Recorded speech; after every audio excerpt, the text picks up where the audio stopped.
আমাদের মস্তিষ্কে মনোযোগ নিয়ন্ত্রণের জন্য প্রধান ভূমিকা পালন করে ডোপামিন ও অ্যাসিটাইলকোলিন নামক দুটি নিউরোট্রান্সমিটার।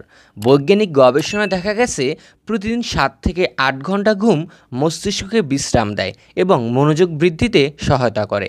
একইভাবে সকালে 15 থেকে 20 মিনিটের হালকা এক্সারসাইজ বা হাঁটাহাঁটি ব্রেনের অক্সিজেন সরবরাহকে বাড়িয়ে তোলে, যা নিউরনকে সক্রিয় করে এবং মনোযোগ ধরে রাখতে সহায়তা করে।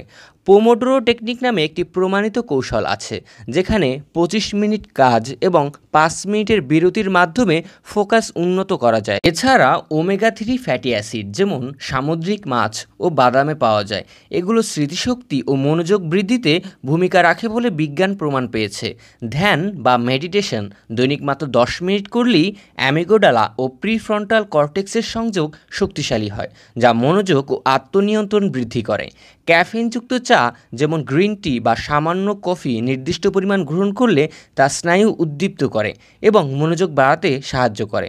তবে অতিরিক্ত গ্রহণ এর বিপরীত প্রভাব ফেলে। সর্বোপরি ডিজিটাল ডিটক্স অর্থাৎ নির্দিষ্ট সময় ফোন স্ক্রিন থেকে দূরে থাকা বর্তমান সময়ে মনোযোগ ধরে রাখার জন্য একটি চমৎকার বৈজ্ঞানিক পন্থা হিসাবে বিবেচিত হচ্ছে।